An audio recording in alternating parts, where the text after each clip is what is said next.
عشق کہتا ہے جنوں کا جوش رہنا چاہیے، عشق کہتا ہے جنوں کا جوش رہنا چاہیے، اور ضبط کی تاکید ہے خاموش رہنا چاہیے۔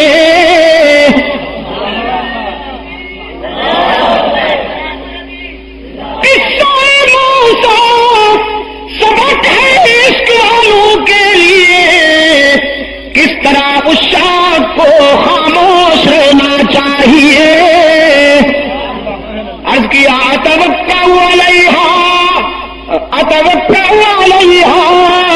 واحش بہا علی غنمی ولی فیہا مآرب اخری۔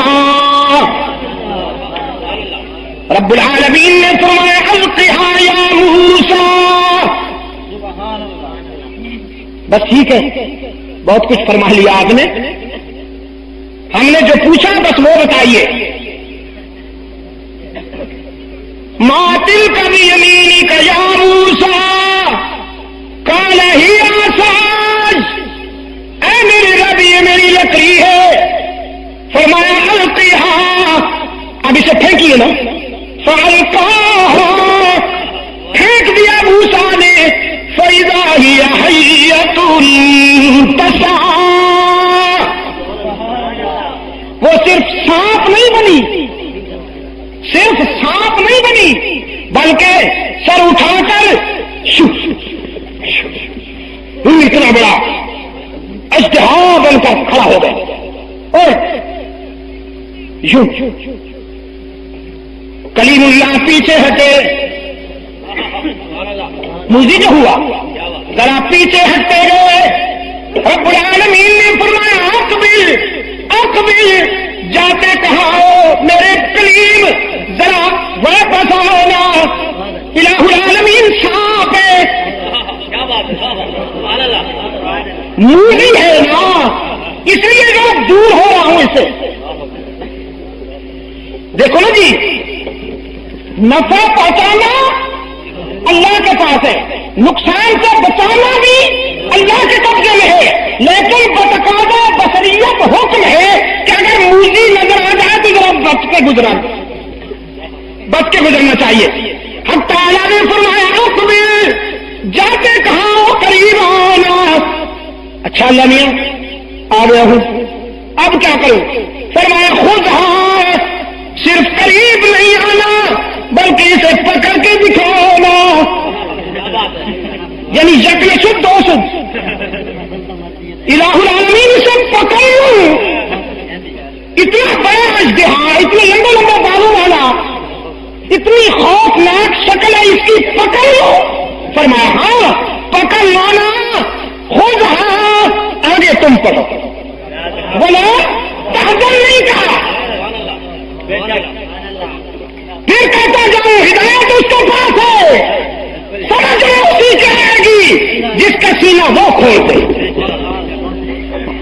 یہ عبد المجید کے پاس نہیں ہے یہ اختیار، یہ اسی کے پاس ہے، سمجھ لو اسی کے آئے گی جس کا سینہ وہ کھول دے۔ یہ اس کا انتخاب ہے، جسے چاہے پسند کر لے۔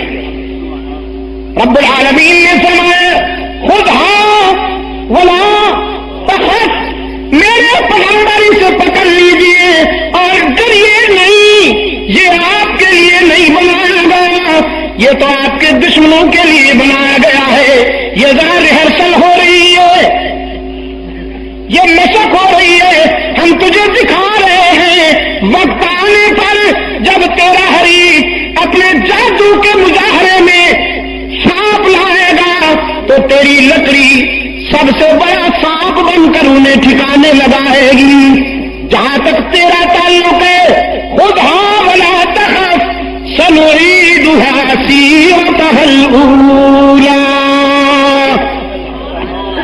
تو جب پکڑو گا تو ہم تیرے ہاتھ میں تیری لکڑی ہی دیں گے، سانپ نہیں ہوگا۔ پھر اب یہاں اپنی ذات کی بات تھی تو قرآن نے کون سا صیغہ استعمال، کون سا لفظ استعمال کیا؟ لا تخف۔ اب ادھر چلتے ہیں، نہ جی اسی سلسلے میں چلتے اوحینا الی ام موسیٰ ان ارضعیہ، فرعون کا خنجر بنی اسرائیل کے بچوں کا گلا کاٹتا پھرتا ہے، اور ادھر سیدنا موسیٰ پیدا ہو گئے اس کے پروگرام کے مطابق۔ موسیٰ اپنا لخت جگر لے کے بیٹھی ہے گود میں، رب العالمین نے فرمایا ہم نے موسیٰ کی طرف بات پہنچائی، گھبرانا نہیں، بچے کو دودھ پلاؤ۔ اوحینا الی ام موسیٰ ان ارضعیہ، اگر کہ فرعون کا خنجر اس قبیلے کے بچوں کے سر کاٹتا پھرتا ہے، لیکن یہ سر کٹنے کے لیے نہیں آیا، یہ تو ظلم و جبر کے نشان مٹانے کے لیے آیا ہے۔ اور جب خطرے کا وقت آئے فَأَلْقِيهِ فِي الْيَمِّ فَإِذَا خِفْتِ عَلَيْهِ فَأَلْقِيهِ فِي الْيَمِّ، جب خطرے کا وقت آئے تو پھر اس بچے کو دریا کی موجوں کے سپرد کر دینا۔ یعنی خوب رہی، فرعون کے خنجر سے بچانے کے لیے دریا میں پھینک دوں، دریا کوئی ماں کی گود ہے، یہ تو دو جرم ہو جائیں گے، ایک بچے کی جان خطرے میں اور دوسرے میں خود قاتلہ بن جاؤں گی، میرے اوپر قتل کا الزام آئے گا اس نے بچہ مار ڈالا ہے۔ یہ کیسی ماں ہے؟ میں قتل کے الزام میں دھائی جاؤں گی اور بچہ بھی گا کر بیٹھوں گی۔ فرمایا وَلَا تَخَافِي وَلَا تَحْزَنِي فَإِذَا خِفْتِ عَلَيْهِ فَأَلْقِيهِ فِي الْيَمِّ وَلَا تَخَافِي وَلَا تَحْزَنِي، نہ تو اپنا خوف کر، نہ اپنی ذات کے متعلق ڈر، اور نہ بیٹے کا غم کر، اِنَّا رَادُّوهُ إِلَيْكَ وَجَاعِلُوهُ مِنَ الْمُرْسَلِينَ،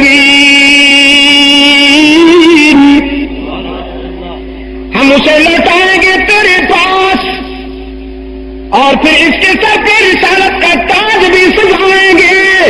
الی آخرہما، یہ ماں بیٹے کی بات بڑی دور تک جاتی ہے، میرا ٹارگٹ یہی تھا، جہاں ذات کا ڈر تھا وہاں لا تخافی، جہاں بیٹے کا غم تھا ولا تحزنی، اور غار ثور کی کہانی جو قرآن نے بیان کی ہے، ثانی اثنین اذ ہما فی الغار اذ یقول لصاحبہ لا تخف ولا تحزن، لا تخف ولا تحزن یا صرف لا تحزن، یہاں لا تخف اس لیے نہیں آیا، یہاں لا تخف اس لیے نہیں آیا کہ ابو بکر کو اپنی ذات کا فکر ہوتا تو دلوں کا بھید جاننے والا ضرور کہتا لا تخف، اپنی ذات کے بارے میں بھی نہ ڈر اور اپنے محبوب کا بھی غم نہ کر۔ ابو بکر کو جب اپنی ذات کا ڈر یا فکر تھا نہیں تو قرآن لا تخف کہتا کیوں؟ جو فکر تھا وہی بات ہوئی۔ ابو بکر کو اگر کوئی غم تھا تو یہ کہ اس مرحلے پر کہیں محبوب مجھ سے جدا نہ ہو جائے۔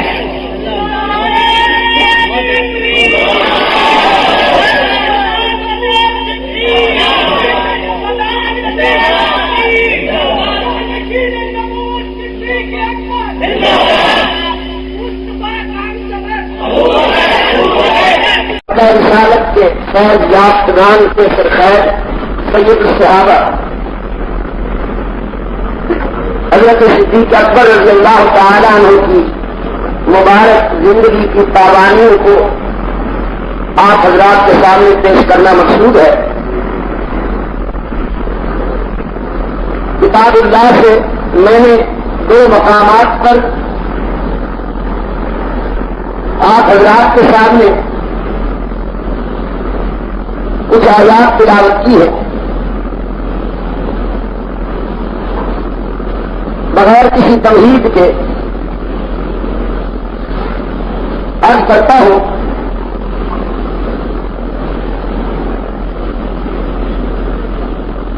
کہ ارشاد باری تعالی ہے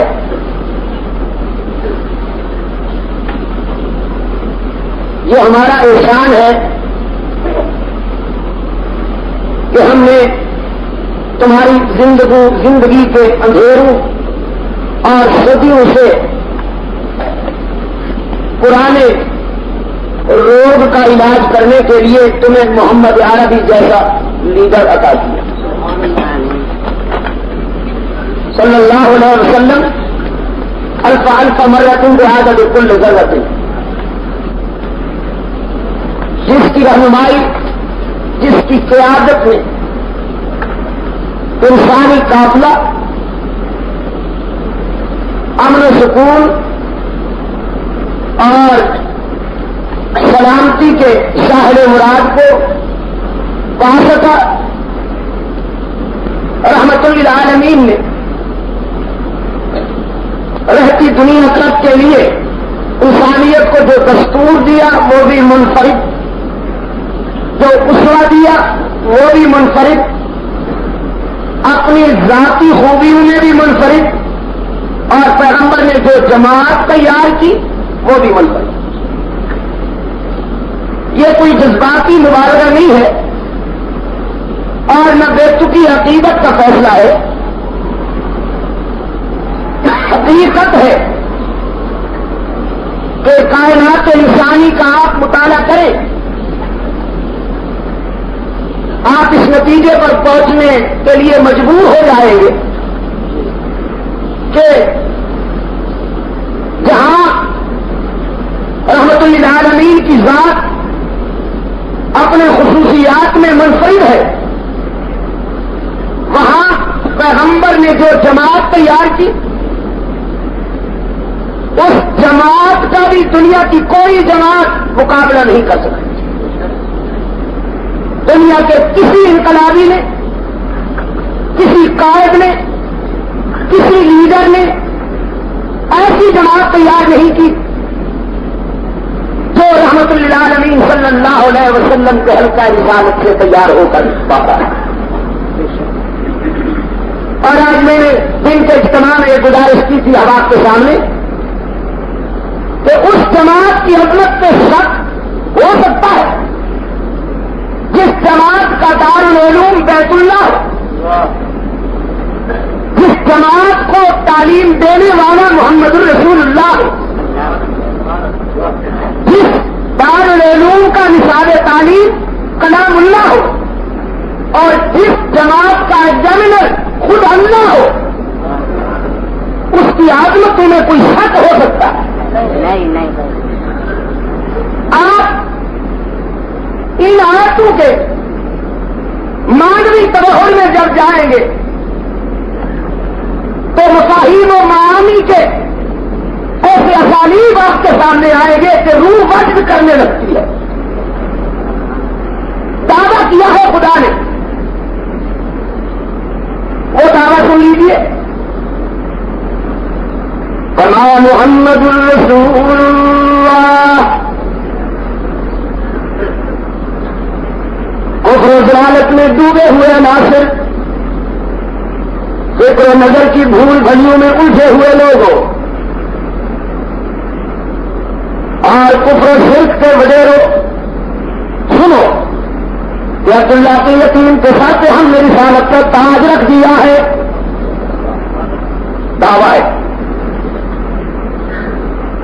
دنیا کفر اس دعوے کو سن کر دلیل کی طرف متوجہ ہوئی کہ ہر دعوے کی کوئی دلیل ہوتی ہے، تو اس دعوے کی دلیل رب کائنات نے فرمایا، اس دعوے کی دلیل ہے والذین معہ اشداء علی الکفار۔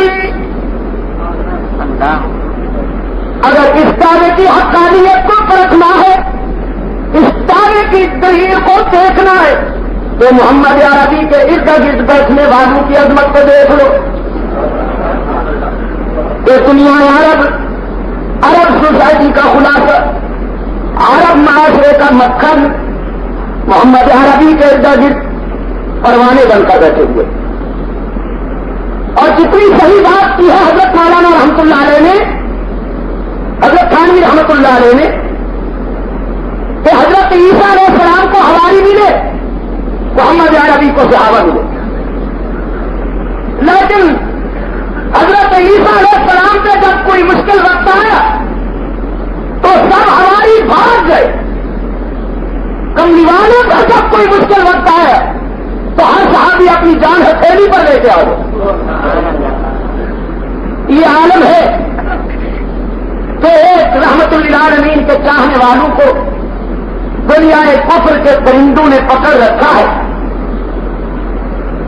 موت اس کے سامنے کھڑی ہے، اسے یقین ہو چکا ہے کہ یہ مجھے معاف نہیں کریں گے، یہ میری جان لینے کے ڈرتے ہیں، یہ یقیناً مجھے شہید کر دیں گے.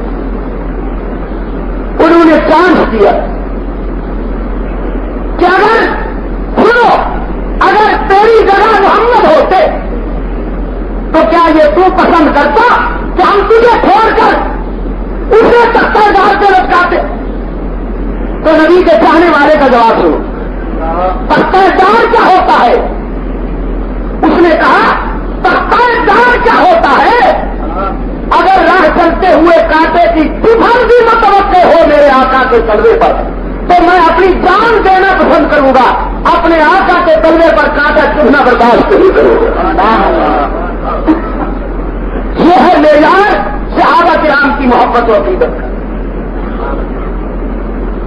اور ان کی تعریف خدا نے ان لفظوں سے فرمائی ہے کہ اشداء علی الکفار، نبی کے چاہنے والے پیغمبر کی تیار کردہ جماعت یہ کافروں پہ سخت ہیں، کافروں پہ سخت ہیں. تو صحابہ کفر پہ کتنے سخت تھے یہ اگر آپ پوچھ سکتے ہیں تو ابو جہل سے پوچھیں، اگر پوچھا جا سکتا ہے تو ابو لہب سے پوچھیں، اور اگر آپ مجھ سے پوچھتے ہیں تو آئیے میں آپ کو ایک جھلک دکھاتا ہوں. یموت کے ہاتھ پر ہرقل کا بھائی اسلام سے دو ہاتھ کرنے کے لیے 4.5 لاکھ کا لشکر لایا ہوا، اور مقابلے میں حضرت ابو عبیدہ بن جراح رضی اللہ تعالی عنہ کی کمان میں کل 35,000 غلامان مصطفیٰ. خیمے میں امیر لشکر تشریف فرما ہے سیف اللہ خالد جراح حضرت خالد بن ولید، جنہوں نے کبھی پشت پہ زخم نہیں کھایا، جن کی ساری عسکری زندگی میں ایک بھی واقعہ نہیں ملتا کہ خالد نے کبھی شکست کھائی. اپنے کمانڈر ان چیف کے خیمے میں آتے حضرت ابو عبیدہ رضی اللہ تعالیٰ عنہ کو محو فکر دیکھ کر حضرت خالد نے پوچھا کہ امیر آپ کیا سوچتے؟ ابو عبیدہ نے فرمایا خالد میں سوچتا ہوں کہ ایک طرف 4.5 لاکھ اور ایک طرف 35,000، کوئی کمپٹیشن ہے، کوئی بیلنس ہے.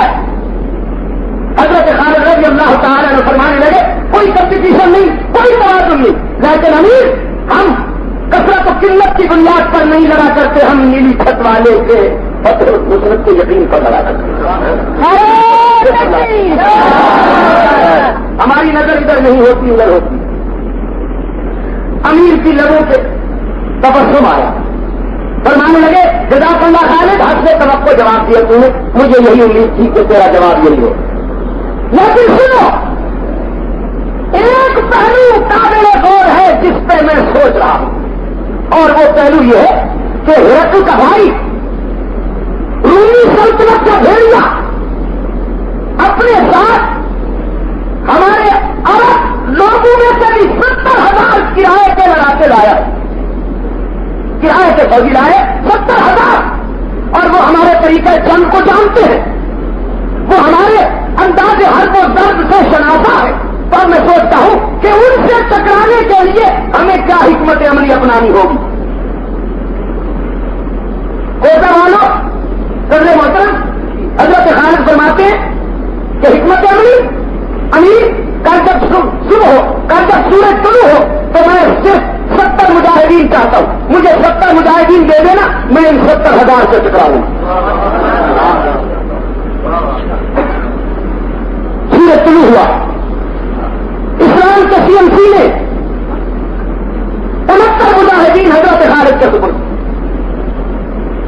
حضرت خالد رات کیا میں نے تو 70 کہے تھے، یہ تو 69 ہے۔ ابو عبیدہ نے فرمایا 70 میں تم خود کملی والے تیری عظمتوں پر قربان جاؤں، تو نے کیسے شاگرد تیار، رائی کے برابر بھی عزم و یقین میں کوئی فرق نہیں ہے۔ فرمایا 70 میں تم خود جاؤ۔ 70 کا مٹھی بھر چٹھا اور ادھر 70,000 کو للکارنے کے لیے حضرت خالد میدان میں اترے اور فرمانے لگے رومیوں، اگر اپنے باپ کی صحیح نسل ہو تو ان 70,000 عرب جنگجوؤں کو بھیجو۔ انہوں نے کہا تم 70 میں لوگ گے؟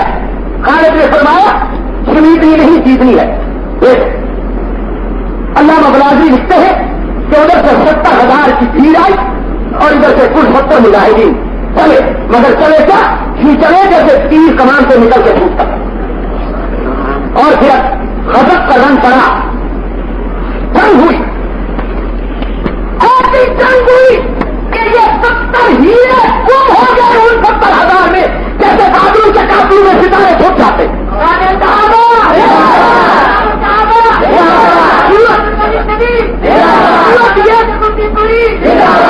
یہ تھی دوستوں، یہ رومیوں کی تلواروں سے رومی کٹ رہے تھے، خود رومیوں کی تلواروں سے رومی کٹ رہے۔ جب نتیجہ نکلا تو میدان جنگ میں دیکھا گیا 5,000 لاشیں رومیوں کی بکھری پڑی، 5,000 جنگی قیدی بنائے جا چکے۔ یعنی کاٹتے بھی جا رہے ہیں، زندہ پکڑ کے بھی بھیج رہے ہیں کہ یہ لوگ پکے ہوئے آرام سے 5,000 لاشیں، 5,000 جنگی قیدی، اور باقی جان بچانے کے لیے تم دبا کے باہر نکلے۔ حضرت خالد نے اپنے 70 مجاہدین کا جائزہ لیا تو کل 6 کم تھے۔ کتنے؟ وہ بھی گھبرائیے نہیں، جب زخمیوں میں تلاش کیا گیا تو وہ بھی زندہ سلامت مل گئے۔ 70 میں سے ایک بھی ضائع نہ ہوا اور 70,000 کا صفایا ہو۔ یہ ہے اشداء علی الکفار کا مصداق۔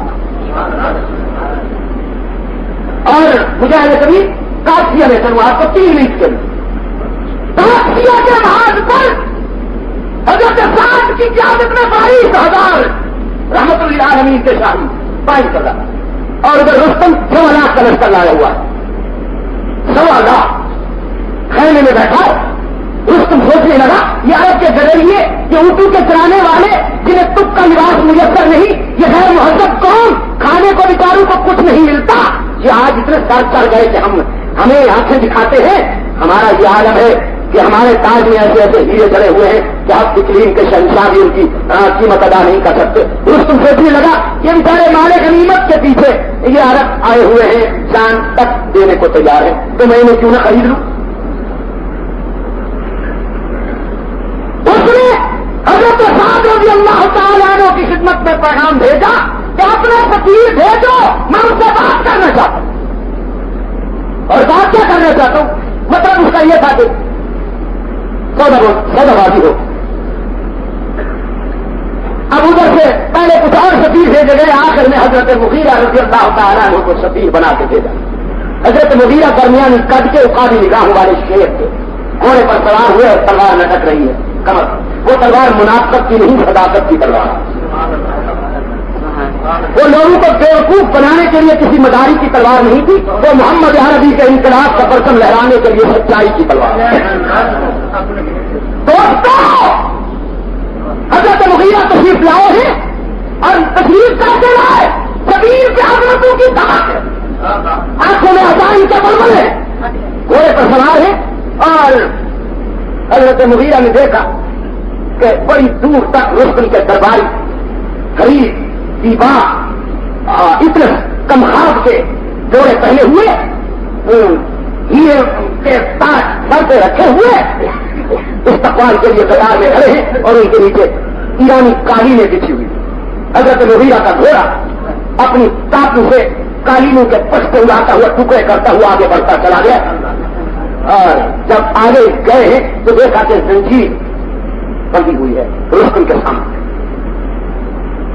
وہ زنجیر اس لیے انہوں نے باندھی تھی کہ رستم کے دربار کے ہاتھی بیٹھ تھے کہ ہر آنے والا پہلے سجدہ کرتا تھا اور پھر رستم سے بات کرتا. اب انہوں نے سوچا یعنی انہیں کہ یہ محمد کا غلام آ رہا ہے, ان کی گردن اتر تو سکتی ہے, غیر اللہ کے آگے جھک نہیں سکتی.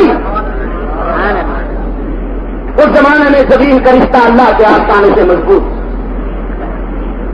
اور کوئی موضوع کے حق کر مجھے 4 منٹ دے دو, میں دیکھ رہا ہوں. مطالعہ کیجیے رحمت للعالمین کی تعلیمات کا, پیغمبر کی تعلیمات کا مطالعہ کیجیے. بخدا نبی کی تعلیمات کی روح یہ ہے کہ انسان کا سر اللہ کے سوا کسی اور کے آگے نہ جھک سکے. باقی سب روح یہ ہے. ورنہ سجدے تو پہلے بھی ہو رہے, سجدے پہلے ہو رہے تھے. کوئی اپنے مندر کے اندر تھا سادہ کہ جلوہ خدا کا اسی میں ہے پنہا. حالی کہتے ہیں نہیں اس پہ الزام کچھ بھی مگر ہاں سمجھدار یہ کہہ کے ہوتا ہے حیران, یہ بندے بتوں کو خدا مانتے ہیں, خدا کو خدا جانے کیا جانتے ہیں. سجدے تو ہو رہے. کملی والے نے انسانی زمین کا رشتہ اللہ کے در سے جوڑا, اور استاد قادر تیرے ہم کس کس احسان کا بدلہ چکا سکتے. ایسا سبق دیا رحمت للعالمین نے کہ اپنے سامنے بھی صحابہ کو نے جھکنے دیا. صحابہ نے درخواست کی کہ حضور عرب کے وڈیروں کے سامنے, عرب کے رئیسوں کے سامنے ان کی رعایا تعظیماً انہیں سجدہ کرتی ہے, وانتا حق اور مسجد یا رسول اللہ. تو پھر اگر ادب و تعظیم کے تقاضے یہی ہے تو آپ ہمیں کیوں اجازت نہیں دیتے؟ آپ تو اللہ کے بعد ساری انسانیت میں بلند و بالا ہستی ہے, ہم بھی آپ کو تعظیماً سجدہ کیا کریں. رحمت للعالمین کا جواب سنیے. فرمایا لو كنت آمر أحدا أن يسجد لأحد, اگر میرے پروگرام میں کوئی گنجائش ہوتی, کوئی لچک ہوتی, انسان کی جبین اللہ کے سوا کسی اور کے سامنے جھکنے کی کوئی گنجائش ہوتی, فرمایا لأمرت النساء يسجدن لأزواجهن, پھر میں بیویوں کو اجازت دیتا کہ وہ اپنے خامد کو تعظیماً سجدہ کیا کرے, اور 14ویں صدی کے بابو کو اجازت ہوتی کہ وہ اپنی امپورٹڈ بیگم کو صبح شام سجدہ کیا کرے. وہ تو اسے سجدہ نہیں کرے. لیکن کملی والے نے فرمایا کہ کوئی گنجائش نہیں, بیوی خامد کا سجدہ نہیں کر سکتی, شاگرد استاد کا سجدہ نہیں کر سکتا, چھوٹا بڑے کا سجدہ, اولاد والدین کا سجدہ, رعایا حاکم کا سجدہ, چھوڑیے نا باقی سارے رشتے. امتی نبی کا سجدہ نہیں کر سکتا, ابو بکر محمد عربی کا سجدہ نہیں کر سکتا.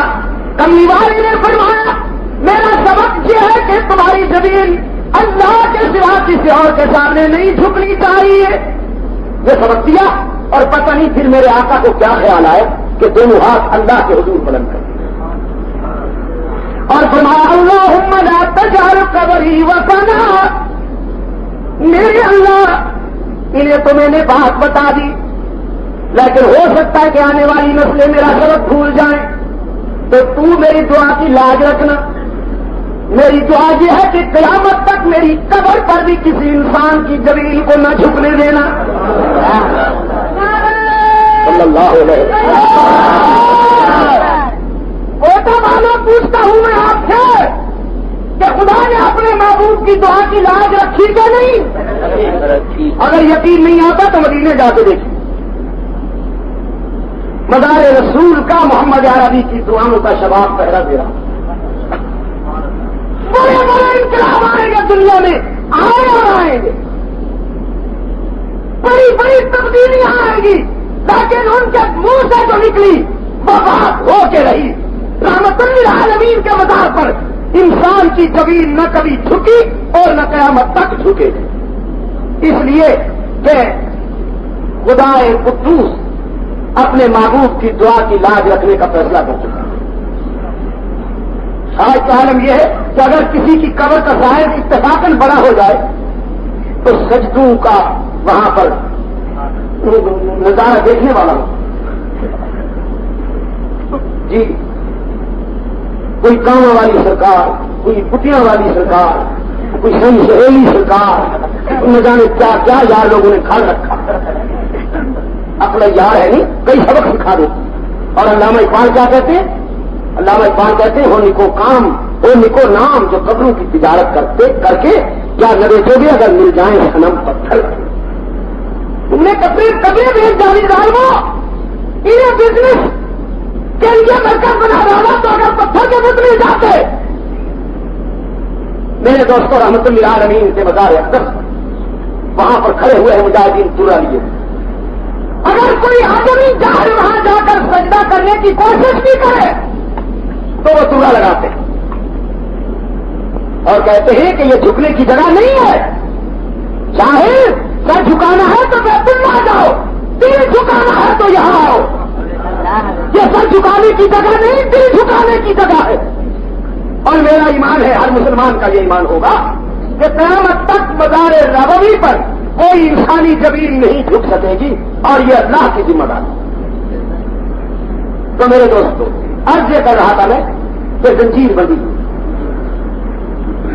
انہوں نے سوچا کہ محمد عربی کا غلام آ رہا ہے، پیسے تو وہ سجدہ کرے گا نہیں، تو زنجیر باندھی کے نیچے جھکے گا تو سجدہ ہو جائے گا. لیکن انہیں پتہ نہیں تھا بے وقوفوں کو کہ یہ کس استاد کا شاگرد ہے. یہ تو صحابی ہے، میں تو بڑے صغیر کی تاریخ میں بھی عظمتوں کے تاجدار دیکھتا. وہ دیکھیے اکبر کے دربار میں حضرت مجدد الافغانی کو لایا جا رہا ہے رحمت اللہ تعالی علیہ. دربار اکبری میں بھی یہی بات تھی کہ وہاں بھی آنے والے کو جھکنا پڑتا تھا. اب انہوں نے سوچا کہ مجدد تو نہیں جھکے گا.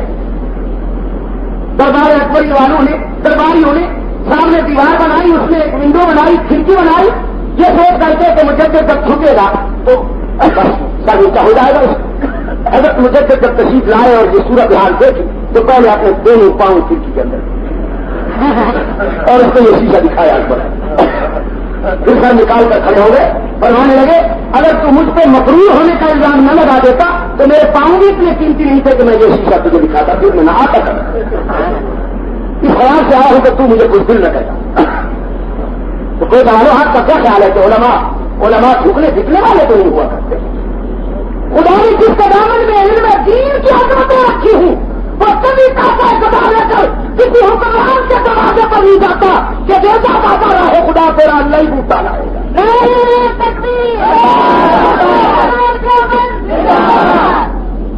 اور جو جھکنے والے ہوں سنا ہے کبھی آپ نے سید عامر شاہ بخاری کا نا سنا ہے آپ نے بخاری خدا کی تجھ پہ کروٹ کروٹ راحت نازل ہو اور اس کی رحمت کی خطا پر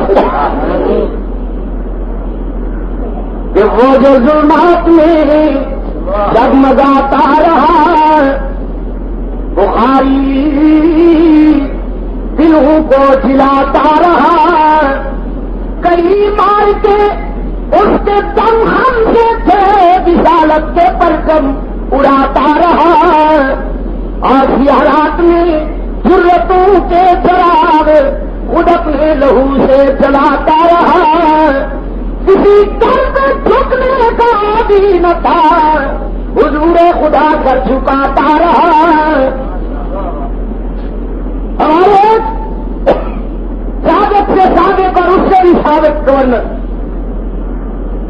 یہ بھی بیچارے خوب ہوتے سکندر مرزا رحمت اللہ تعالی علیہ وادام اللہ ودائمہ فی فرادہ ورخصتہ لا چاہتے کیا بولنے تھے پتا کیا کہتے تھے وہ کہتے تھے چاندی کی کشتی بنا کر درویشوں کو بٹھاؤں گا اور سمندر میں بہا دوں گا. اسے پتہ نہیں تھا کہ درویشوں کے لیے چاندی کی کشتی کی تو بات کر رہا ہے اور تیرے لیے پتہ نہیں کون سا سفینہ تیار ہو چکا ہے. راجی رحمت اللہ علیہ فرمایا کرتے تھے ایک عباسی خلیفہ عباسی دور کا ایک خلیفہ ایک دن گھوڑے پر سوار ہو کر شکار کو جا رہا تھا تو کسی قبرستان سے گزرا. کوئی پرانی قبر پڑی تھی، اس کے اوپر سے گزرتے ہوئے گھوڑی کی ٹانکوں سے قبر کی مٹی اڑی اور مٹی کے ضرور سے آواز. ہم تو مانتے ہیں اللہ چاہے تو خنجر سے بلوا لے، خدا چاہے تو درختوں سے بلوا لے، پتھر انگریزی سے بلوا لے، چاہے تو 25 سال کے کریئر نوجوان سے قوت گویائی حاصل کر لے، اور چاہے تو جماعت و نباتات سے بلوا لے. یہ اختیار کس کے پاس ہے؟ بلوانا اور سنوانا کس کے اختیار میں ہے؟ تو آپ خامخواہ لڑ رہے ہیں. آج میں نے جن کو بھی کہا، کچھ لوگ کہتے ہیں جو قبر والے سنتے ہیں، کچھ کہتے نہیں سنتے. جہاں تو اللہ کا شکر ہے آپ محفوظ ہیں بلوچستان والے، مگر پنجاب کے ہمارے سر کو مصیبت، اور وہ مصیبت اس لیے کہ اس میں کچھ پبلک کے ذوق کو بھی حصہ ہے. بلوچستان اور سرحد کا میں نے جہاں تک جائزہ لیا ہے، میں نے دیکھا کہ یہاں کے لوگ مرغے اور بٹیر لڑاتے ہیں، پنجاب کے لوگ مولوی لڑاتے ہیں. یقین میں غلط نہیں کہہ رہا، اپنے دوست ہوتے ہیں. تو اتنا کوئی مسئلہ دھن لیا اور آپس میں ان کو پھر فری اسٹائل ہوتا ہے تو انہیں تشکیل ہوتی ہے. تو یہ مسئلہ کہیں حضرت شاہی تشریف لے گئے، وہاں پر یہ مسئلہ چلا ہوا تھا. ایک جماعت کہتی تھی مردے سنتے ہیں، دوسری کہتی تھی نہیں سنتے. وہ اس پہ فتوا بازی، یہ اس پہ فتوا بازی، خوب نورا کشتی تھی. شاہی تشریف لے گئے، خود کا مصنوعہ پڑا، کچھ کہنے لگے تو ایک آدمی بیچ میں کھڑا ہو گیا. کہنے والا بخاری تقریر پھر کرنا، پہلے ذرا یہ بتا دیجیے کہ مردے سنتے ہیں کہ نہیں. شاہی رحمۃ اللہ علیہ نے فرمایا کیوں کوئی خاص کام ہے ان سے؟ وہ کسیانہ ہو کر کہہ رہا ہے کہ کام نہیں، میں تو مسئلہ پوچھ رہا ہوں. شاہی نے فرمایا مسئلہ پوچھتے ہو تو پھر بابو یہ بات سنیدنی نہیں دیدنی ہے. یہ تو مشاہدہ میں آنے والی حقیقت ہے. میرا سر کی کل جب مرو گے تو پتہ چل جائے گا. سنتے ہوں گے تو تم بھی سن لینا، نہ سنتے ہوں گے تو چپ کر کے کرو. یہ تو تھا زعفرانی جواب شادی کا. محفل زعفرانی ہوگی. پھر درد دل کہنے کو عنوان مل گیا تو آہستہ ہاتھ لی اور فرمانے لگے سنتے ہوں گے بابو، جن کی سنتے ہوں گے تم اردو کی بات کرتے ہو، میری تو زندہ بھی نہیں سنتی.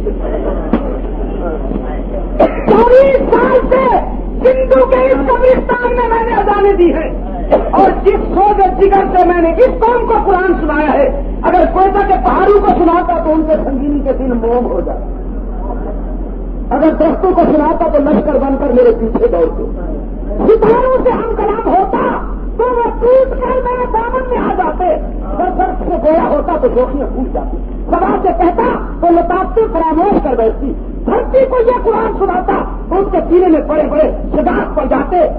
لیکن میں نے تو ان چلتی پھرتی لاشوں کو قرآن سنایا ہے. یہ توافق کے گانے خوشی سے سنتے ہیں اور قرآن نہیں سنتے. تو مردو کی بات کرتا ہے، میں زندو سے مایوس جا رہا ہوں.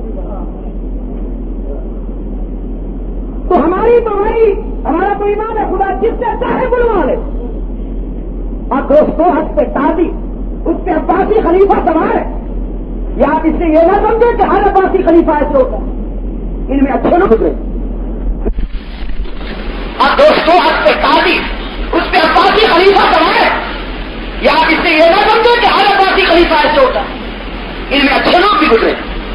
نہ سارے اموی اچھے، نہ سارے عباسی، ان میں بھی کمزوریاں، ان میں بھی کمزوریوں والے لوگ تھے. جہاں ان میں اچھے لوگ تھے وہاں ایسے بھی لوگ گزرے ہیں. ایک متقدر عباسی نے رسول اللہ کے روزے پہ جا کے کہا السلام علیکم یا ابن عمنا، چچے نے پتر سلام علیکم کیا ہے تو خیر نہ چھٹا تو پیغمبر کی بارگاہ میں گیا تھا. اس میں کوئی شک نہیں کہ رسول اللہ صلی اللہ علیہ وسلم حضرت عباس ابن عبد المطلب کے بھتیجے، اس میں کوئی شک. لیکن اس عباس کے پوتے سے کوئی پوچھتا کہ تو ذرا اپنے دادے سے تو سوال کر کہ اس کی نظر میں رحمت للعالمین کیا ہے.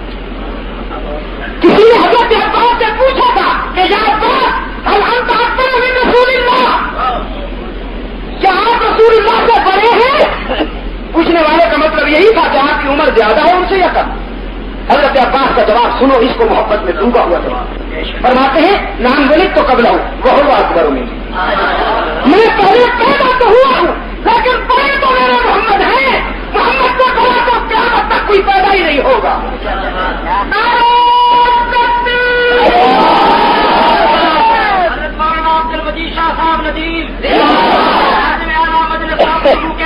پاکستان متی بابو، سچ کہتا ہوں خدا کی قسم، اس کو وہ بچاتے ہیں جن کا شجرہ نسب متصل ہو، جن کی رگوں میں دوڑنے والے خون کے قطرے صحیح ہو.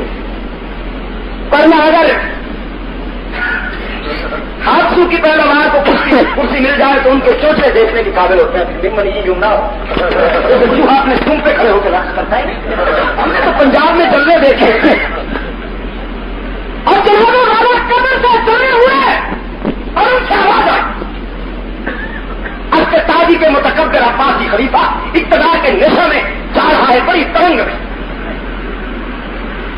اب قبر سے وہ مٹی کے سرے ہوئے آواز آئی اے اکبر محبینا علی الارض المجبینا،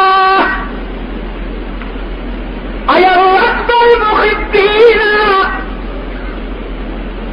اے تکبر اور غرور میں جھومتے ہوئے جانے والے سوار، علی الارض المجبینا، مٹی کو پامال کر کے، مٹی کو پامال کر کے کسی کو خاطر میں نہ لا کر غرور میں جھومنے والے.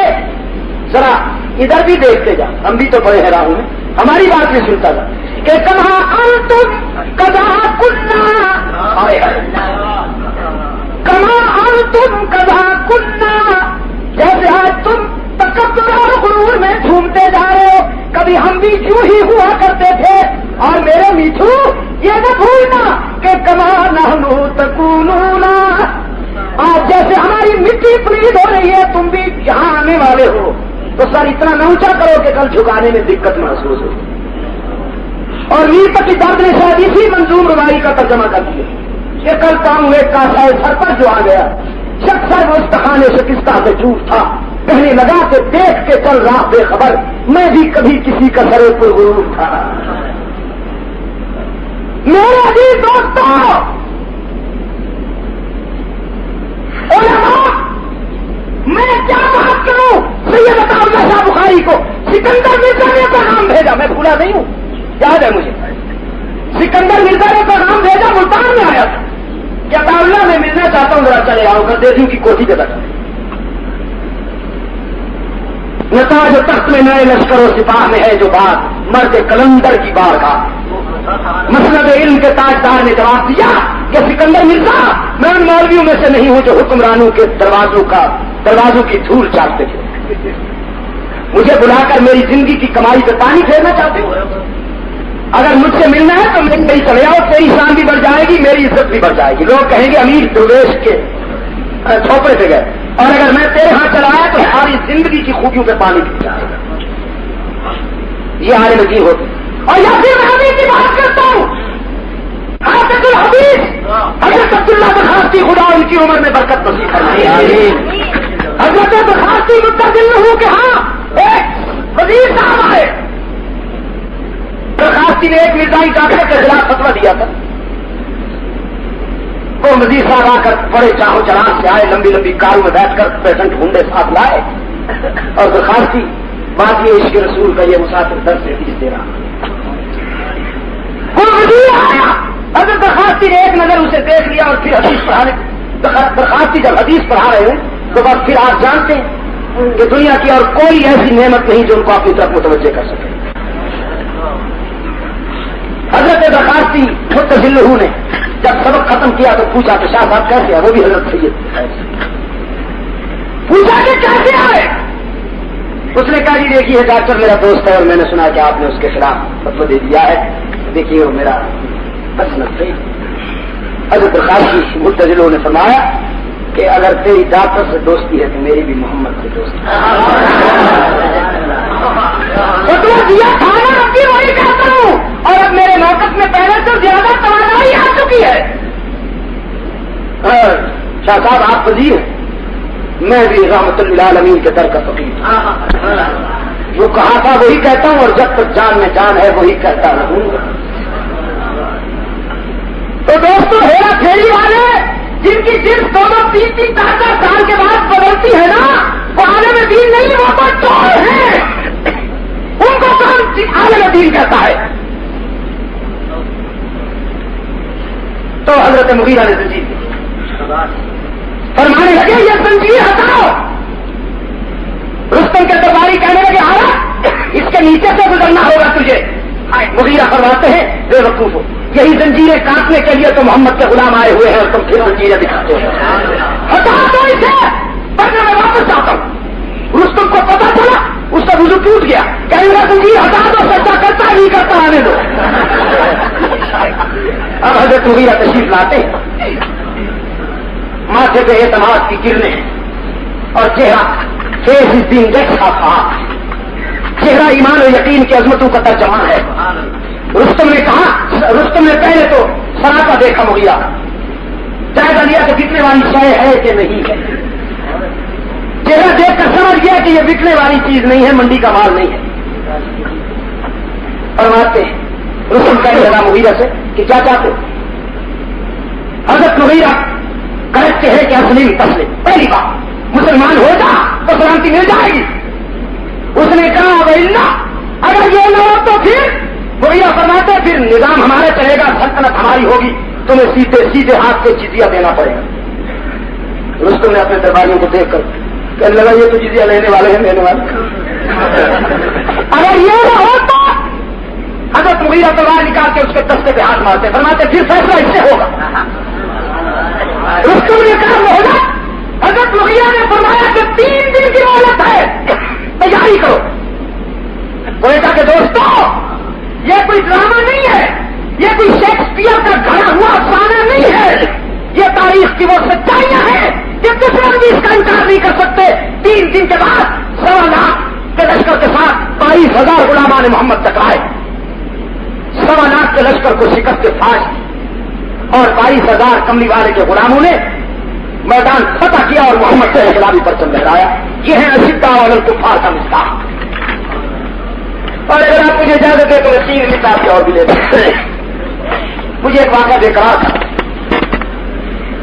افریقہ کے جنگل میں حضرت عثمان غنی رضی اللہ تعالیٰ عنہ کا دور ہے. جرجیل بادشاہ کے ساتھ لشکر اسلامی ٹکرا رہا ہے. ابھی یہ لشکر حضرت عبداللہ نے پیغام بھیجا مدینہ منورہ میں کہ امیر المومنین کمک روانہ کیجیے، شاید ہمیں تازہ دم دستے کی ضرورت ہو جائے. امیر المومنین نے نوجوانوں کا ایک دستہ تیار کیا. اس میں حضرت حسن ابن علی بھی ہیں، حسین ابن علی بھی ہیں، عبداللہ ابن عمر بھی ہیں، عبداللہ ابن زبیر بھی ہیں رضی اللہ تعالی عنہ، اور اس قسم کے نوجوان شاہد حضرت عثمان غنی نے مدینہ سے روانہ کیے. جب یہ تازہ دم دستہ افریقہ کے جنگل میں محاذ جنگ پہ پہنچا تو انہوں نے دیکھا کہ جنگ جاری ہے. امیر لشکر حضرت عبداللہ جو ہے وہ لشکر کے پیچھے لگ رہے ہیں اور ان کا کچھ گھیرا ڈال رکھا ہے مجاہدین. حضرت ابن زبیر نے پوچھا کہ ہمارا طریقہ جنگ تو یہ نہیں، ہم تو اس انداز میں لگتے ہیں کہ ہمارا کمانڈر چیف سینٹر میں ہوتا، وہ درمیان میں ہوتا ہے. یہ میں کیا دیکھ رہا ہوں کہ جو لشکر کے امیر ہے وہ پیچھے ہے اور لشکر آگے لگ رہا ہے. مجاہدین اسلام نے ابن زبیر کو بتایا کہ صورتحال یہ ہے کہ عیسائی بادشاہ جرجیل نے اعلان کیا جب جنگ شروع ہونے لگی، اس نے اعلان کیا کہ جو شخص مسلمانوں کے لشکر کے امیر عبداللہ کا سر کاٹ کے لائے گا، اس نے کہا کہ میں اس کو 2 لاکھ دینار انعام میں بھی دوں گا اور اپنی خوبرو بیٹی بھی اس کو دوں گا. تو اب ہم نے سوچا کہ عیسائی لشکر کا دباؤ ہمارے امیر کے سر قلم کرنے کے لیے ادھر ہوگا. ہم نے ایک راہ احتیاط اور تحفظ کے لیے امیر کو پیچھے رکھا ہوا ہے اور اس کی حفاظت کر رہے ہیں. حضرت ابن زبیر کے دل میں پتہ نہیں کیا خیال آیا، دوڑتے ہوئے امیر کے پاس کان میں کوئی بات کی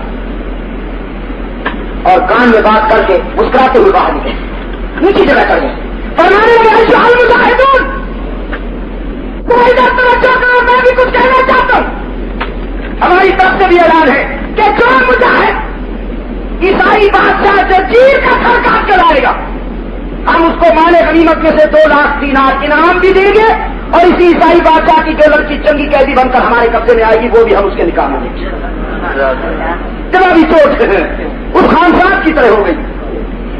ہمارے خان صاحب گاڑی میں سفر کر رہے تھے، گاڑی میں رستہ تو ایک انگریز آیا، اس نے دیکھا انگیجمنٹ بہت زیادہ اور خان صاحب جو ہے وہ سوئے ہوئے تھے. نمبر 2 ہوتا بیچارے سو جاتے. اب انگریز نے کہا خان صاحب تو رسید دے گئے. خان نے اوپر دیکھا انگریز، ان کی عقل سے نہیں بننا، عقل سے نہیں بننا. خان صاحب نے انگریز کو دیکھ کہتے ہیں اولو کا پرچہ سے ہم نے لابا صبر کرنا ہے اس کا طرف تو شروع کیا ہے موقع کے انتظار میں تھا تمہارا دوران سفر جب اسے موقع ملا موقع یوں ملا کہ خان صاحب کو بیت الخلا جانا پڑا بیت الخلا جانے لگے لیٹرین جانے لگے تو اپنی پگڑی سیٹ پہ لمبی کر کے چلے گئے تاکہ قبضہ باہر اب ان کے چلے جانے کے بعد انگریز نے خان صاحب کی پگڑی اٹھائی اس کی گیٹ میں لائی اور کھڑکی سے بات سیٹ پہ بیٹھ گیا خان صاحب واپس آئے تو دیکھا کہ بنگلہ دیش بن چکا سیٹ ہاتھوں سے چلی گئی خان تو اس نے میرے سے نہیں پوچھا مسافر سے کہا کہ ہمارا پتی کدھر چلو چپ کر کے کھڑا ہو گیا ان اللہ بات تھوڑی دیر کے بعد اب انگریز کو پیشاب کی طرف وہ لیٹرین جانے لگا تو اپنا ہے اسی موقع کے انتظار میں تو کھڑے تھے خان صاحب اس کے جانے کے بعد ہیٹ اٹھایا اور کھڑکی سے باہر انگریز نے واپس آ کے دیکھا کہ بھائی اس کی 2 روپے کی پگڑی تھی میرا 20 روپے کا ہے ٹھیک ہے لگا کہ کہنے لگا خان چیز دیتا نہیں دیتا تمہارا مرض ہمارے ہیٹ کدھر ہے خان صاحب نے کہا ادھر آرام سے بیٹھو تمہارے ہیٹ ہماری پگڑی کو ٹوٹنے کے واسطے گئے مقابلے کی چور حضرت ابن زبیر نے بھی علاج بالمثل کر دیا اب جنگ ہوئی غضب کا رنگ پڑا تمہارے سبھی کوٹا کے نوجوانوں سنو لینن اور کارل مارکس کی گھٹیا اور ذلیل تاریخ کی طرف لچائی ہوئی نگاہوں سے دیکھنے والے بدقسمت نوجوانوں تم اپنی تاریخ کی عظمتوں کو کیوں بھول بیٹھے جنگ ہوئی جب ہوئی تو ایک قوم سے آواز آ رہی تھی کہ ان دونوں مجاہدون بلّہ انی قتل تو ترچیز جب اس آواز کی طرف لپک کے مجاہدین نے دیکھا تو حضرت ابن زبیر عیسائی بادشاہ کے سینے پہ لات رکھے ہوئے ہیں اور اس کا سر قلم کر کے نیزے پہ اٹھا رکھا ہر سو نعرہ تکبیر میں میدان گونج اٹھا اور دوسری صبح امیر لشکر حضرت عبداللہ 2 لاکھ دینار انعام میں اور اس عیسائی بادشاہ کی لڑکی لے کر اس خیمے میں آئے جہاں ابن زبیر آرام فرما تشریف لائے فرمانے لگے مجاہد کبیر ابن زبیر سے وعدہ یہ لو 2 لاکھ دینار انعام میں اور یہ ہے جرجیر کی خوبرو لڑکی یہ بھی ہم تمہارے نکاح میں دیں ابن زبیر اٹھے آسمان کی طرف دیکھا کہنے لگے نیلی چھت والے معبود تو جانتا ہے دلوں کے بھید جاننے والا ہے کہ جب ہم جان ہتھیلی پر لے آ کر میدان میں اترتے ہیں تو ہماری منزل نہ روپیہ ہوتا ہے نہ عورت پھر امیر کی طرف اعتماد کے ساتھ دے کر فرماتے یہ 2 لاکھ دینار میری طرف سے بیت المال میں داخل کر دیجیے اور یہ لڑکی بھی لے جائیے جس مجاہد کو آپ چاہیں اس کے نکاح میں دے دیں مجھے اللہ کی رضا اور محمد عربی کے تبسم کے سوا کچھ نہیں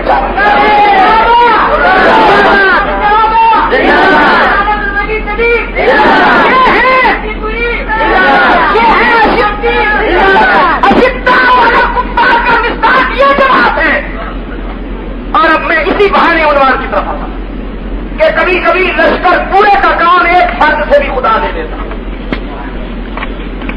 فرمایا الا تنصروه فقد نصره اللہ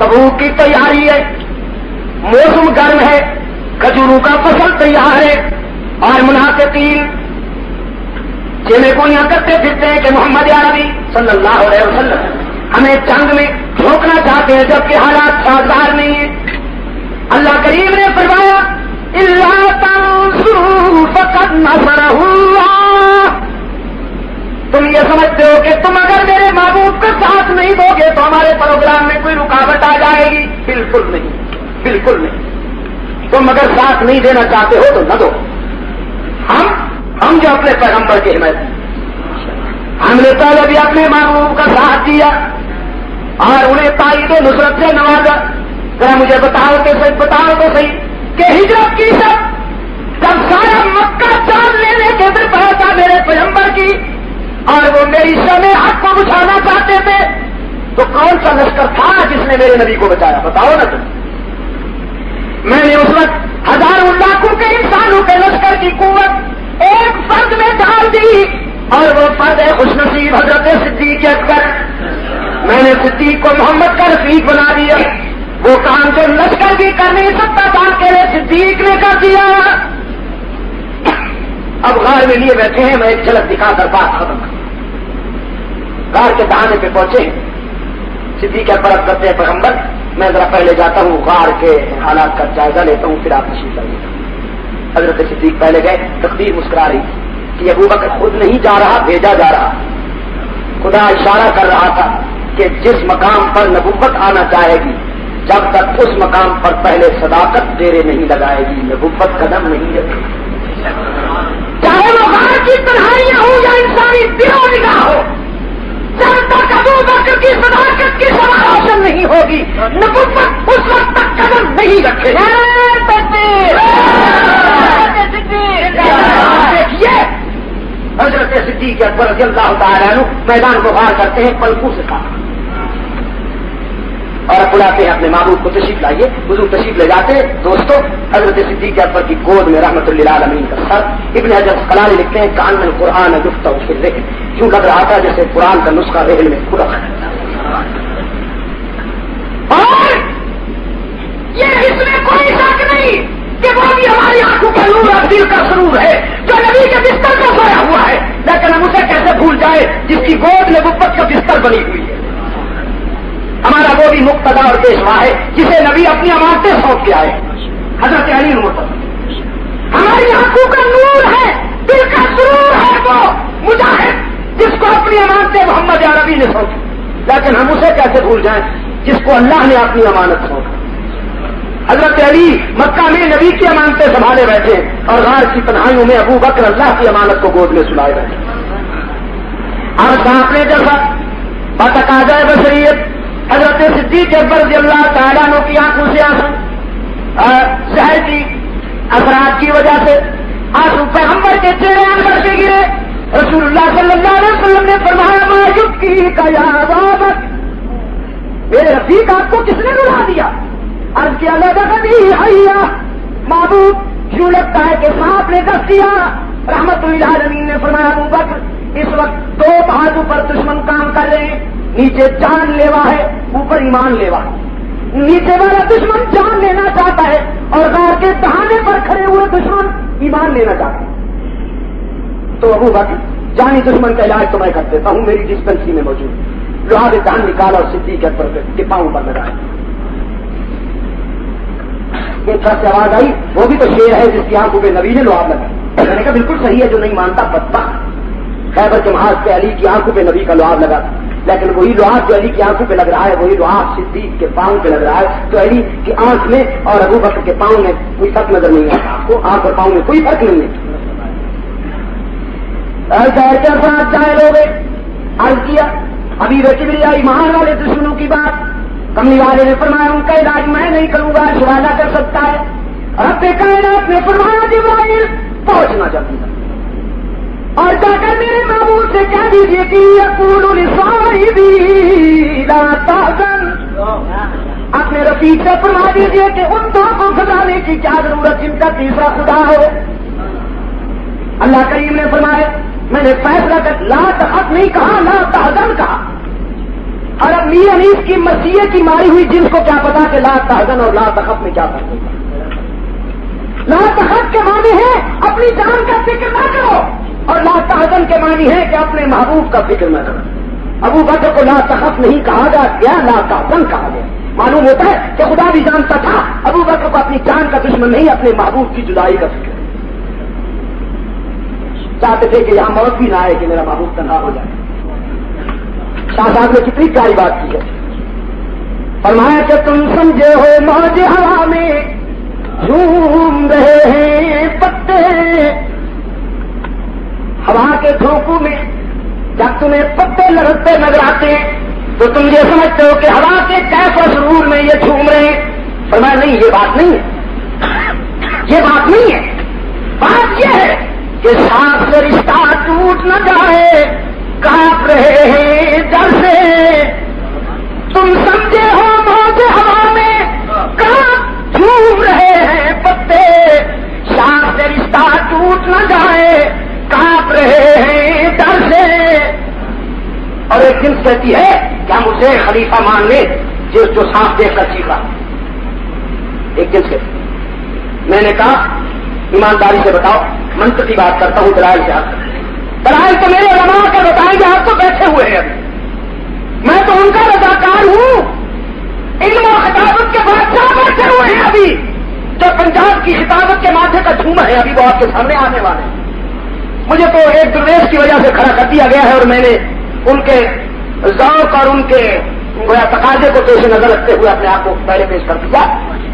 تو آپ یہ مجھے بتائیں کہ 12 بجے تک بیٹھیں گے, جب 12 بجیں گے تو آپ کے بھی 12 بج جائیں گے, یا اس سے آگے کا بھی خیال ہے؟ ٹھیک ایسا بات کرو. میں فواد میں تقریر کر رہا تھا ملٹری پارک میں, مولانا ایک خان صاحب نے اٹھ کے کہا مولانا کہ تم قرآن پڑھ ہم صبح تک پہ کر. میں نے خدا کھیل کے پاس وہ تو قرآن بھی عجیب سنتے ہیں. ایک خان صاحب بالکل گولی کی دت اٹھ کے کہا قرآن کا رکھو سنو. میں 2 گھنٹے تقریر کر کے تھک گیا. میں نے کہا تھک گیا ہوں خان, پھر آ کر کبھی سناؤں. اٹھ کے کہتا ہے کہ ہم بولتا قرآن کرو, تم بولتی ہے تاکہ یہی پڑھو. میرا بھی پارا چڑھ گیا. میں نے کہا نوکر جو ہوا گیا حکم چلاتا ہے نہیں پڑھ. یقین فرمائیے اس نے بندوق مولانا رحمۃ اللہ صاحب بیٹھے تھے, اس نے کہا کہ تم قرآن نہیں پڑھتی ہم کو نہیں مارتا. مولانا نے کہا مولانا یہ طرح سے آیا نہیں چھوڑے گا, یہ کہاں دے گا. یہ میرا اٹھی میں جھڑک گیا, جلدی رکوع پڑے تو جان تو پوجا والوں آپ سے تو پہلی ملاقات ہے. اب پتہ نہیں کہ آپ کا وضو کب تک سلامت رہتا ہے. میرے فاضل بھائی بیٹھے ہوئے ہیں اور انہوں نے آ کر آپ کے سامنے مقام صدیق اکبر بیان کرنا ہے. صدیق اکبر ہمارے موسم ہیں, ان کے بڑے احسانات ہیں, تو ان کی یاد کو سننے اور منانے کے لیے اگر ایک رات کا کچھ حصہ ہم قربان کر دیں تو میں سمجھتا ہوں کہ یہ نمک حلالی ہو. اب کیا کر رہا تھا کہتے ہیں چیختا تھا. میں منطقی بات کرتا ہوں کہ اگر صدیق اکبر چیخ رہے ہوتے ہیں تو غار کے دہانے پر ابو جہل کی انٹیلیجنس جو پیغمبر کو تلاش کرنے کے لیے آئی کفر کی سی آئی ڈی. میں آپ سے پوچھتا ہوں کہ ابو بکر کے رونے کی آواز غار کے دہانے پر کھڑی ہوئی ابو جہل اینڈ کمپنی لمیٹڈ سنتی کہ نہ سنتی؟ اور اگر وہ سن لیتے صدیق کے رونے کی آواز تو پیغمبر کو گرفتار کر لیتے کہ نہ کرتے؟ انہوں نے گرفتار کیا, معلوم ہوا کہ ان تک آواز نہیں پہنچی. تو جب ان تک ابو بکر کے رونے کی آواز نہیں پہنچی 1400 سال کے بعد ملنگ کی جھوپڑی میں کیسے پہنچ گئی؟ غیر منطقی بات ہے. صدیق اکبر رضی اللہ تعالیٰ عنہ محسن اسلام ہے. میں نے آج دن کو بھی کہا کہ باقی سب نے اسلام کے گھر سے کھایا. ابو بکر ہے جس نے اسلام پہ سب کچھ لٹایا. آیا تو تاجر بن کر, گیا تو درویش بن کر. نظام مصطفیٰ کا نام لینے والوں, نظام مصطفیٰ کیا ہے؟ یہ تو تھیوری ہے. پریکٹیکلی جب آپ سمجھنا چاہیں گے تو خلافت راستہ کو ٹارگٹ بنانا پڑے گا. ہم وہ معاشرہ چاہتے ہیں کہ آیا سو رہی ہو حاکم چاہ رہے. وہ دیکھو مدینہ کی گلی میں حضرت عمر فرماتے ہیں میں نے ایک دن ایک بوڑھے کو دیکھا کہ نقاب اپنے چہرے کو نقاب سے چھپایا ہوا ہے, معاف کرنے شاکر میں چھپایا ہوا ہے, کپڑے کی ضرورت ہو گئی. اور فرماتے ہیں کہ مشق اٹھائی ہوئی ہے ایک بوڑھے نے اور جو جا رہے ہیں. حضرت عمر فرماتے ہیں کہ میں نے ان کے پیچھے پیچھے تعاقب کیا. اب میں نے دیکھا کہ یہ بوڑھا ایک بیوہ کے گھر میں گیا اور اس کے خالی مٹکو میں مشق الٹ گیا. فرماتے ہیں دوسری رات بھی اسی طرح ہوا, تیسری رات بھی اسی طرح ہوا. فرماتے تیسری رات مجھ سے برداشت نہ ہو سکا. جب یہ رات کا مسافر حسب معمول میرے سامنے سے گزرنے لگا تو حضرت جلالت کا بادشاہ حضرت عمر فرماتے ہیں کہ میں نے لپک کر اس کا نقاب الٹ اور پوچھا کہ میں کون ہو تم؟ حضرت فاروق اعظم فرماتے ہیں کہ نقاب تو میں نے الٹ دیا, سوال بھی میں نے چھاڑ دیا, لیکن جب غور سے دیکھا تو سنسنی دوڑ گئی جسم. اس لیے کہ میں نے گستاخی کے بعد جس کے چہرے سے نقاب اٹھتا تھا وہ کوئی عام شہری نہیں, امیر المومنین حضرت صدیق اکبر جانشین مصطفیٰ. فرماتے میں تو تھر تھر کانپنے لگا اور میں نے کہا امیر المومنین آپ پیرانا خالی میں یہ محنت کرتے, ہمیں کیوں نہیں حکم دیتے؟ ہم جان کے اداکار ہیں. فاروق اعظم کی آنکھیں بھر آئیں, فرمانے لگے عمر تم میرے بوجھ اٹھاتے ہو تو بتاؤ کہ حشر میں ابو بکر کا بوجھ کون؟ یہ ہے صدیق جس کا سکھایا ہوا سبق فاروق میں بھی جانا کہ مدینہ کی گلی میں رہائش ہو رہی ہے، اب صرف فاروق اعظم پہرا دے رہے ہیں رحمت اللہ علیہ کے جانشینوں کو پہنچنے والوں، انہوں نے یہ تمہارے ساتھ برائی کی، اگر اس کا نام برائی ہے تو پھر یہ فاروق اعظم ایک دروازے پر بچوں کے رونے کی آواز سنتے ہیں، دروازے پہ دستک ہو گئی کہ مائی بچوں کو چپ کراؤ، تیرے بچوں کو میں بڑی دیر سے روتا سن رہا ہوں۔ اندر سے نسوانی آواز آتی ہے، بیٹا تجھے کیا پتا کہ میرے بچے کیوں رو رہے ہیں؟ 3 دن سے انہیں کھانے کو کچھ نہیں ملا، میں انہیں کیسے چپ کراؤں؟ اور تم آئے ہو میرے زخموں پہ نمک چھڑکنے کے لیے، چلے جاؤ حشر کے میدان میں میرا ہاتھ اور امیر المومنین عمر کا گریبان، میں وہاں پوچھوں گی کہ تو خلافت کی مسلط پہ تھا اور میرے بچے بھوک بلک رہے تھے۔ حضرت عمر فرماتے مائی ٹھیک ہے، تیرے بچوں کو بھوکا نہیں رونا چاہیے تھا، لیکن ذرا جا کے عمر کو اپنی یہ بےسر و سوانی بتا دیں، بیت المال میں جا کر مانگتی تجھے سب کچھ مل جاتا۔ کوئٹہ والے وہ مائی سنو، جواب سنو۔ دوسرا وار کرتی ہے، کہتی ہے کوئی ہم بھکیاری ہے، کوئی ہم منگتے ہیں، کوئی ہم سوالی ہے کہ بیت المال میں جا کر جھولی پھیلائے۔ یہ ہمارا کام نہیں ہے کہ بیت المال میں ہم جا کے بتائیں، یہ عمر کا کام ہے کہ وہ رعایا کا دکھ درد معلوم کرے۔ اگر رعایا کا دکھ معلوم نہیں کر سکتا تو کرسی چھوڑ کیوں نہیں دیتا کسی ایسے شخص کے لیے جو رعایا کا دکھ معلوم کر سکتا ہو؟ یہ نظام مصطفیٰ ہے۔ اور فاروق اعظم آتے ہیں وہاں پر اور بیت المال سے سامان اٹھا کر لے جاتے ہیں اس مائی کے دروازے پر فرماتے مائی دروازہ کھولو، میں تیرے بچوں کے لیے کچھ سامان لایا۔ وہ مائی ایک طرف ہوگی، دروازہ کھلا، فاروق اعظم نے پوری اتار کے آٹا نکال کر کے مائی کو دیا کہ تم آٹا گوندھو، میں آگ جلاتا ہوں۔ چولہے میں گئے اور بجھی ہوئی راکھ میں سے چنگاریاں پھوٹنے لگے کہ چنگاری میرے سے چھوڑا پھوٹتے ہیں، راکھ اڑ اڑ کر داڑھی میں پڑتی ہے تو داڑھی کو پکڑ کے کہتے ہیں دنیا کی راکھ قبول کر لیتا کہ جہنم کی راکھ سے بچ جائے۔ اور یہ جملے وہ مائی سنتی ہے تو تڑپ کہتی ہے بیٹا خدا تیری عظمتوں کو بیدار رکھے، تو کتنا انسانیت پرور ہے، تو کتنا غریب نواز ہے، خدا تیری عظمتوں کو بیدار رکھے بیٹا، کھانا پکانا عورتوں کا کام ہے۔ مرد میدان میں جوہر دکھایا کرتے ہیں، تو نے اپنا کام پورا کر دیا، اگلا کام میں خود کروں۔ لیکن یہ اجنبی کہتا ہے نہیں اماں تیرے بچوں کو روتا سنا تھا، جب تک ہنستا میں سنوں گا واپس نہیں کروں گا۔ کھانے سے جان ہوا، بچوں نے کھایا اور جب کھانا کھا کر وہ ہنسنے لگے تو وہ مائی کہتی ہے ہاں بیٹا میرا پاس چلے نا تو صبح ہونے سے پہلے عمر کو معذور کر کے تجھے خلیفہ بنا۔ عمر